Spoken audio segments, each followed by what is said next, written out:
வணக்கம். ஆன்மீக செய்திகள்.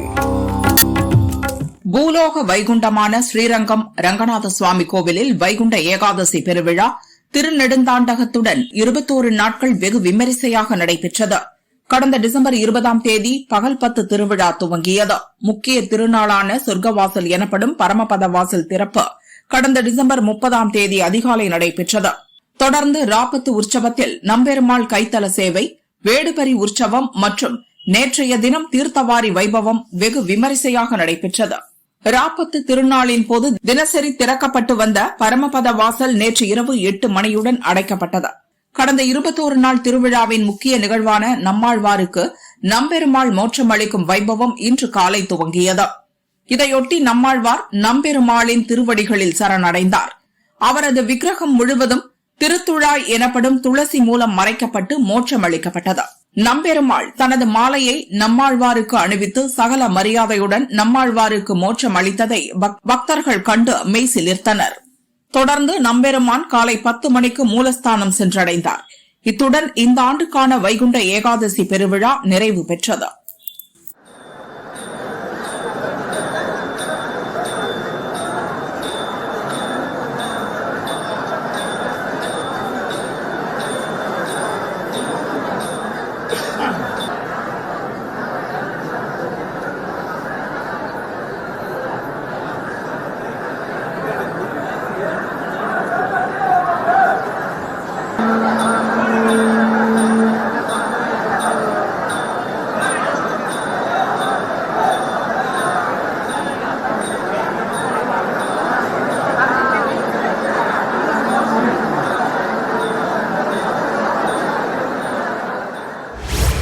மதுரை SS காலனியில் உள்ள காஞ்சி ஸ்ரீ மகா பெரியவர் கோவிலில் அவரது 32வது சித்தி தினத்தை முன்னிட்டு சிறப்பு பூஜைகள் நடைபெற்றன.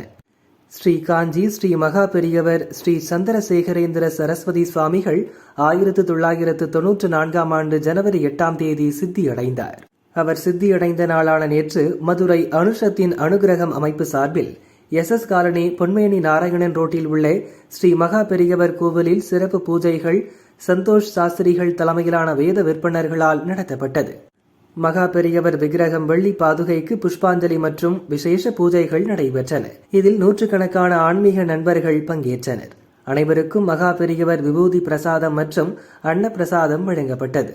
ஏற்பாடுகளை அனுஷத்தின் அனுகிரகம் நிறுவனர் நெல்லை பாலு செய்திருந்தார்.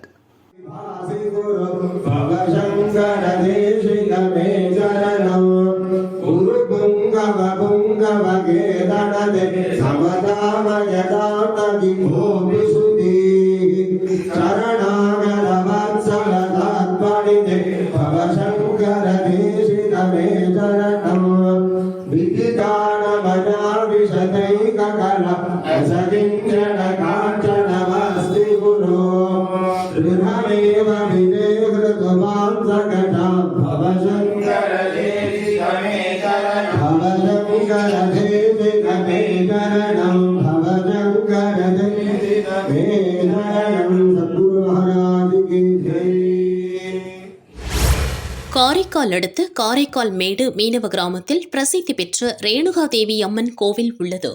மார்கழி மாதம் உத்திர நட்சத்திரத்தை முன்னிட்டு கோவிலில் பால்குட திருவிழா நடைபெற்றது. ஆயிரக்கணக்கான பெண்கள் விரதமிருந்து பால்குடம் எடுத்து நேர்த்திக்கடன் செலுத்தினர். காரைக்கால் மேடு விநாயகர் கோவிலில் இருந்து ஊர்வலமாக புறப்பட்டு ரேணுகாதேவி கோவிலை அடைந்தனர். அம்மனுக்கு சிறப்பு பால் அபிஷேகம் நடைபெற்றது. சர்வ புஷ்ப அலங்காரத்தில் மகா தீப ஆராதனை காட்டப்பட்டது. ஓம் சக்தி பராசக்தி கோஷம் முழங்க திரளான பக்தர்கள் அம்மனை தரிசித்து மனமுருகினர்.